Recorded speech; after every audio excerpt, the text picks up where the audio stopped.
people ask themselves the wrong question. The question they ask themselves is, which market is the best? And always just be allocating my money to where it's getting the highest return. The easiest way to win a game is to change the game you're playing. Okay, welcome back to another video in this series where we're breaking down PPC, really everything you need to know to be successful at PPC as a marketing channel in your wholesale real estate business. Whether you're first getting started or you're at that scale phase, or maybe you're even at the hey, I'm doing really big things right now. At some point, PPC is going to become an integral part of your business because every major wholesale operation is using PPC. So if you've missed any of the previous videos, please go back and watch those. We've kind of followed somewhat of a sequence, throughout this series.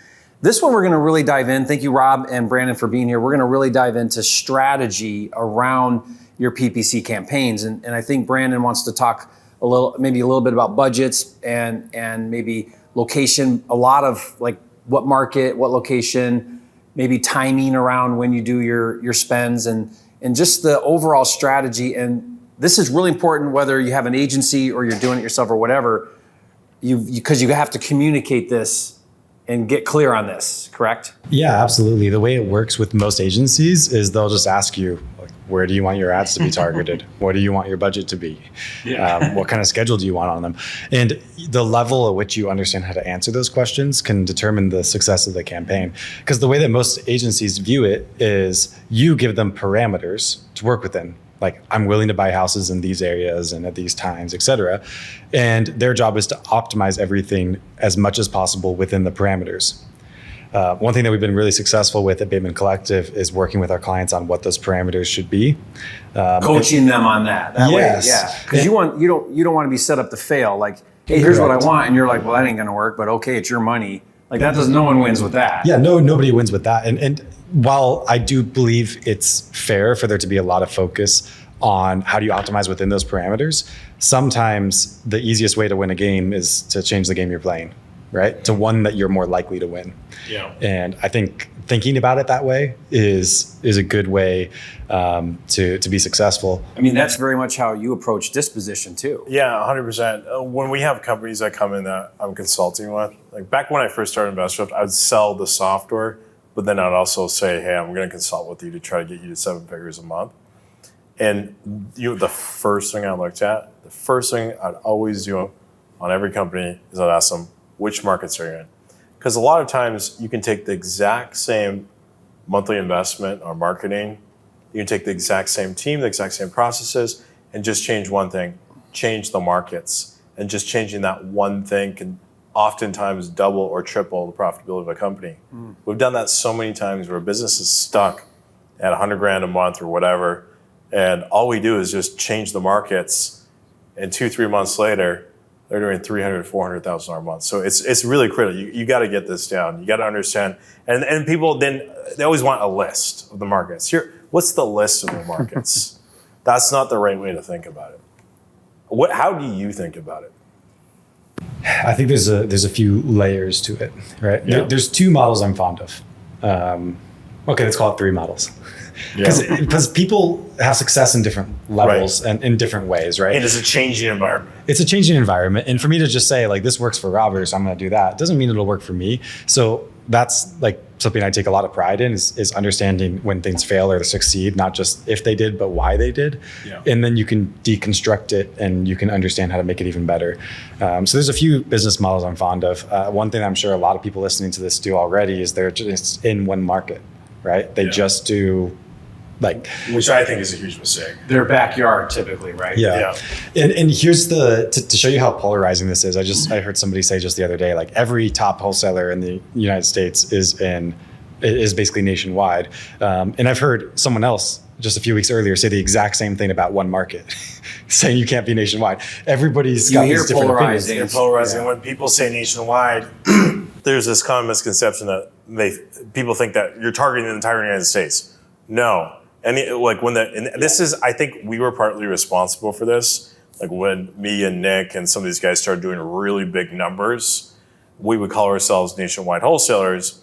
When we said nationwide, we're typically in 6 to 12 markets spread out across the nation. We didn't mean that we are, just in every single city across America. Like we were very strategic about which handful of cities we're in. The point is flexible. Like you gotta be don't say, flexible. this is my backyard, so I do business there. You say, where is the best place for me to do business? Yeah. That's where I'm going to do it, which is a different strategy. So I'll be clear, because I know people on both sides of this. I know people with $3 to $4 million a month real estate businesses that are in a single market. And I know people who have done similar things on a national scale.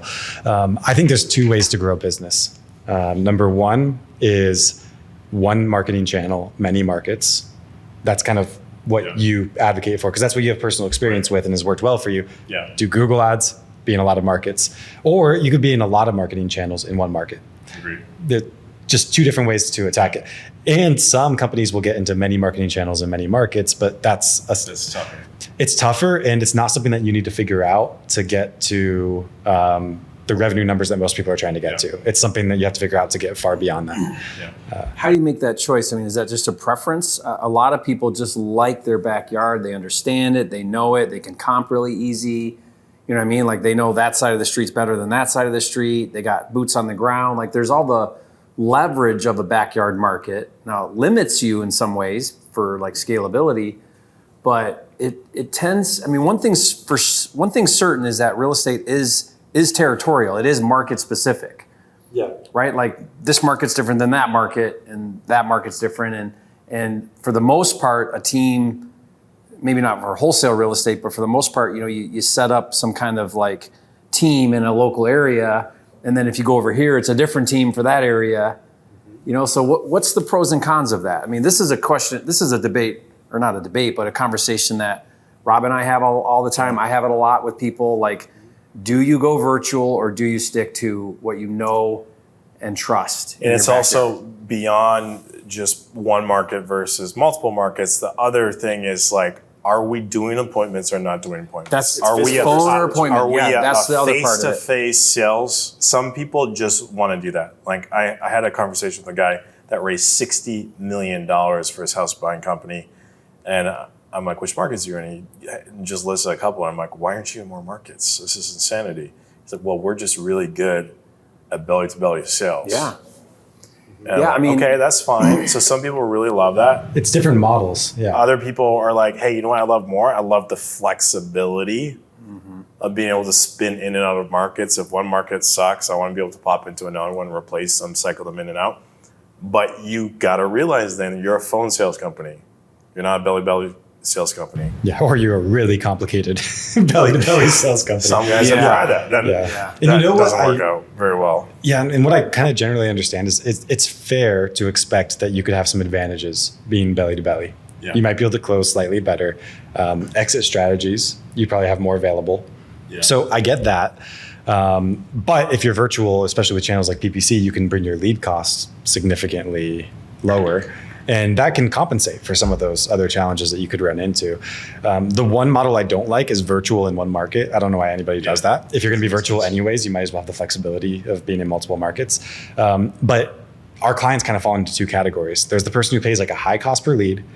They have a lot of other marketing channels. So PPC is just one thing on top of that. They're really good at closing leads in their local market. Like if they don't...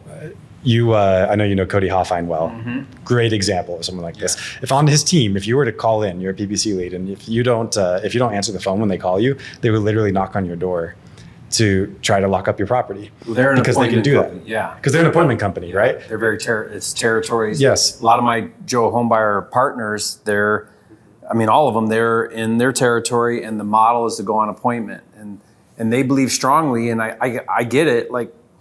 If I can build a relationship with you eyeball to eyeball, I'm going to get a higher chance of getting that deal than someone trying to close on the phone.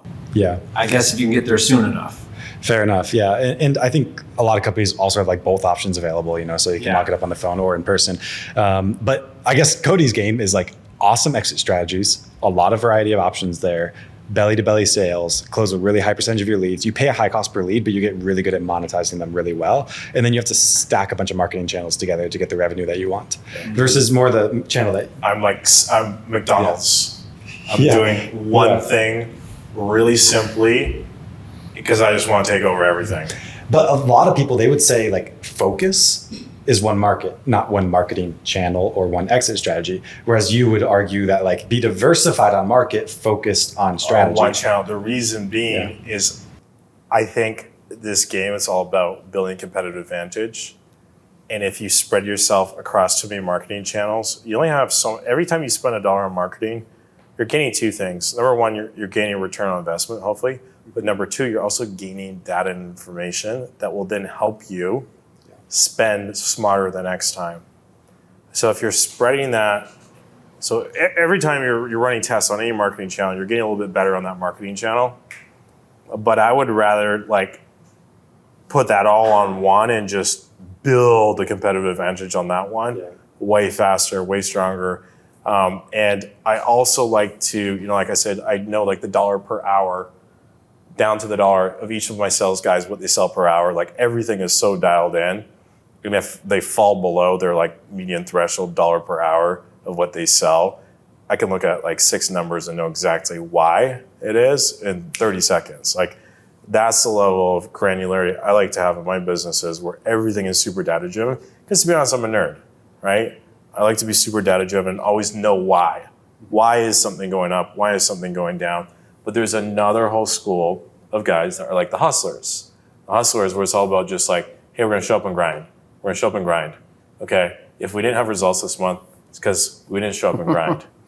Right? Which with PPC is hard because you're just sitting there just waiting for exactly.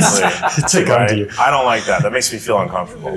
Yeah, I totally get what you're saying, Robert. And also it's worth saying that so much of, like, I think a lot of the reasons that people don't go into multiple markets really come down to limiting beliefs, because that's not how they've done it before. Like, because a lot of the people in this industry, they've been in this industry for a minute.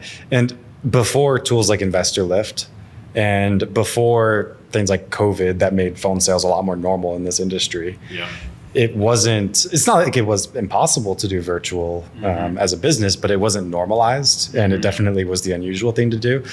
So I think part of this is just the overall trend. Most of the time when I talk to people, the reasons that they don't want to go virtual are just made up in their head. I agree. Now it is like, I do think let's just say you have a business that's operating in a single market and you have a decent sized team, SOPs built out, all of that. SOPs are like standard operating procedures. If you're going to launch a national model, I do think in some ways you have to think of it like entering a new line of business or building a separate business, because the processes can be kind of different. So that's where I've seen, like, you don't want to think of it as just the same thing you've been doing, because you do have to operate differently. But so you either have to be willing, multiple markets. Yeah. And like doing virtual acquisitions is a whole different process than in-person acquisitions. And being able to find buyers anywhere is way different than finding buyers in one market where you just have all your buyers on the list. I mean, at least if you're going to do multiple marketing channels, the smart thing would be like what Robert said, go vertical deep on one before you introduce another. Yeah. Because what happens is we tend to be like a handyman with marketing, where we're okay at a lot but not really good at any. Yeah. Just like a handyman is, right? And that's a big problem, because if you don't, direct mail is its own animal. There's so much nuance, there's so many things to it. It takes time. You really got to put a lot of effort to get really good at it. Mm-hmm. And so but if you're just like grab a template off the internet and start mailing to it, thinking that you're going to crush it, you're not. There's too many things to learn around how to do that well. Yeah, and like my other argument against like going all in on one channel, Google Ads, and going to multiple markets is like, as a business owner, your job is to allocate resources most efficiently. So a lot of times when I jump on a call with a CEO of a company, one of the first things I'm going to ask them is, okay, what is your return on ad spend per marketing channel? And a lot of times I'll get on a call, they'll be like, hey, we're doing 8x return on ad spend on our Google Ads. That's our number one channel. And we're doing 4x return on ad spend on our direct mail. I'm like, okay, and how much are you spending on each channel? We're doing $50,000 a month on Google Ads, and we're doing $50,000 a month on direct mail. I'm like, so why don't you just peel off the direct mail, take that $50,000 and spend it all on digital, and you'll make twice as much of a return, because you're doing 4x on one channel. So you should always go deep. Clearly they see that, though, right? Is it a diversification thing? So or that's what their is it? counter arguments. Like, well, I don't want to go all in on Google in case like something goes bad. Yeah. I'm like, dude, like, okay, but you're also all in on one market, which means you're carrying all the market risk. Anyway. If that market's going up, you're going up. If that market's going up, like, I'll give you an example. Q4 and Q1, wholesalers got crushed because we were going through an adjustment period. Okay, wholesalers do fine when we're down here. We do fine when we're up here. We don't actually care where the prices are. We just get crushed on the adjustment because it takes a while for sellers' expectations to align. The buyers are looking 6 months ahead. Yeah. The sellers are looking 6 months behind. So buyers adjust quickly, sellers adjust slowly. Exactly. So we've gone through that on the East Coast. The East Coast is now normalized. People are back. It's back to normal operating. Expectations have aligned. Phoenix still isn't there. So all the guys that were all in on Phoenix, only doing Phoenix, they're still struggling.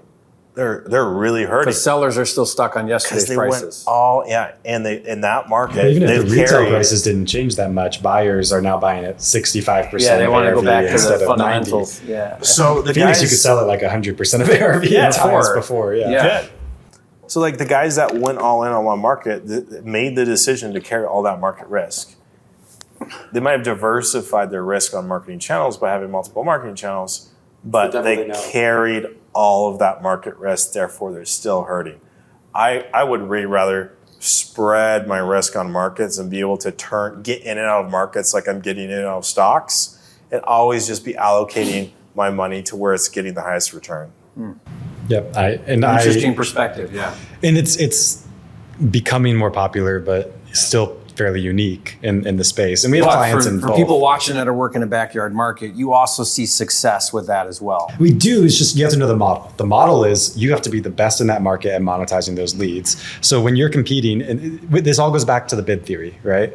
When you're bidding against Robert, who's a national wholesaler, I don't know if you want to call it national, but you get what I'm saying, where he's flexible across markets. He's in your market. When he's underwriting what value he can buy things for, you have to be able to bid twice as much because you're the guy that's going to the auction where they're selling 100 widgets and you need to buy 100 widgets, right?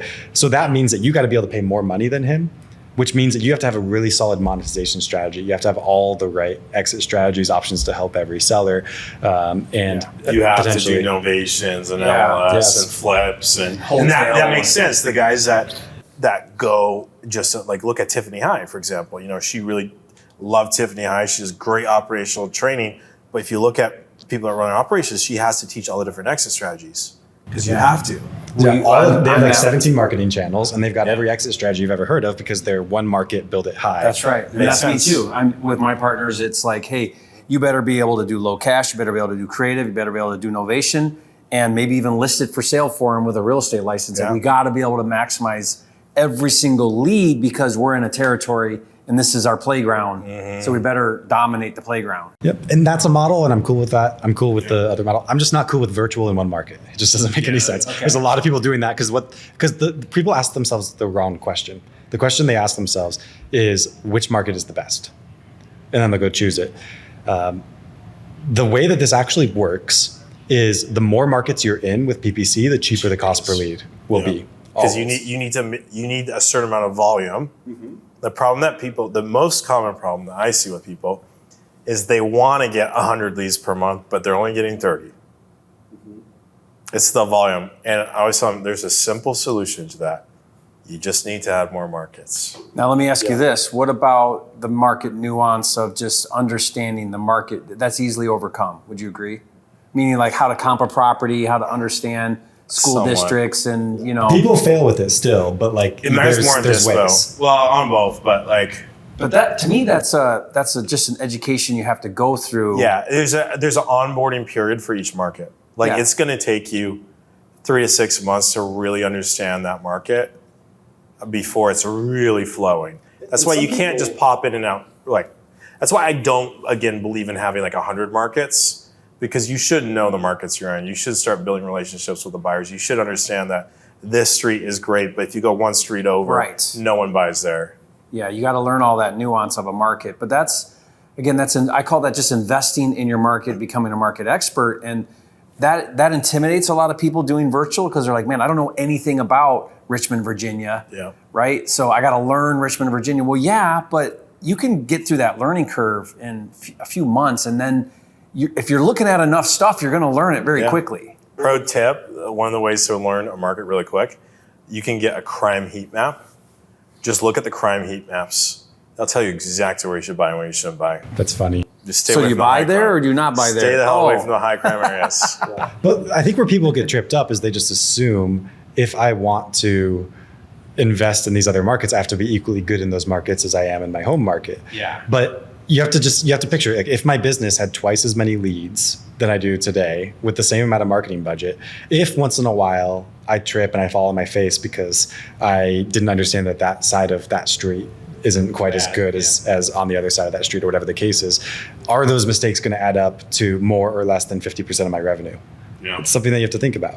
Yeah. And that's why often diversifying across markets I can love, work Brandon, better. you look at the analytics of all of this, and it's not just one thing, right? It's what are you gaining, what are you giving up, and how do you bring that all together to make an educated decision? And you can build a great, successful business with either strategy. The question is, what kind of business you want to run? Mm-hmm. Some people just love that belly-to-belly sales, and buying a house over the phone just makes them cringe. If that's you, go deep in one market. But for guys like me, where I'm just like, hey, I want to diversify my risk. I want to run everything with perfect analytics, always know why things are moving up or moving down, and have flexibility and agility. Belly-to-belly sales makes me cringe. I'm like, that's the last thing I want to do. Because you're tied. It means you have to be. It means you have to be there. So the way this works, like I'll just give you an example. I know you love like working with on-market stuff. Mm-hmm. Let's just say you can send unlimited offers on the MLS with the push of a button, right? So let's just say you go in and you're just only going to send offers to 10 houses, but you have to buy one house. Okay. What percentage of ARV are you going to send that offer at? 50%. If you have to get one house, you put it at 50%. You're saying if I make 10 offers and I have to buy a house, You must buy one house. yeah, I'm going to go as high as I can. You have to go high. Yeah, you have to go high. Versus if you could do the entire United States and submit offers at some percentage I see where of you're ARV on going. everything. Yeah, that's a great thought analogy. That is really Now I great can go thought at analogy. 40% because I'm. Because you still need one, right? The number of properties one. is what matters. Yeah. And it's the same thing with the Google Ads auction. You're basically putting these bids in on these clicks. So you can underwrite really aggressively and try to buy at a deep discount if you're across a bunch of markets because you don't need the volume. You don't have to win that bid. If you're in one market, you have to win it. So if you're in one market, the goal is how do I build my business model in such a way that I can be the highest bidder? If you're in many markets, then the game is how do I get really good at getting a deep, deep discount on my leads? And then maybe I'm not as good as Jerry, who lives in Phoenix, at working leads in Phoenix, but if I'm half as good and I have a third the cost per lead, then maybe I can come out on top. Does that make sense? Yeah, it makes a lot of sense. And this is also why you don't see the nationwide guys dabbling and flipping. So I kind of think what we've deciphered here is, so there's no right or wrong answer between backyard or virtual. What we have identified is if you are going to do one market, so even if that's virtual, so one market, what tends to happen is you're going to have to go through multiple verticals and you're going to be the highest bidder because you're going to have to maximize your area, right? Yep. Versus a virtual over many markets or more than one market, however you define that.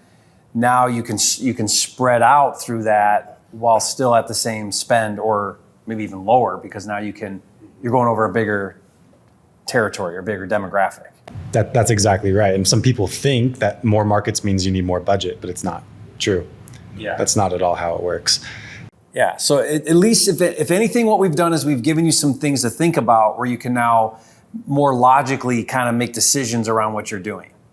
Right. And I think this is really helpful because most people think backyard virtual, it's about lifestyle or preference or whatever, but there's also some science behind what you're doing here and how you're doing it. So your business is going to look much different if you're one market, going on appointment, multiple marketing channels versus close on the phone, virtual, many markets. It's a totally different model in how you're going to approach it. Yes. And you probably can't do both at the same time. Big one. Go all in on that. Yeah. Totally agreed. Awesome. Well, that's really helpful. Guys, if you want more information about how to get started with your PPC. We're gonna put some links in the description. There's a really cool toolkit that Brandon put together with some free resources, and then also some more information about how you can maybe reach out to his agency if you want help with your PPC, and even some training in there as well. So really great information. Check that out in those links in the description, and we'll see you guys on the next video.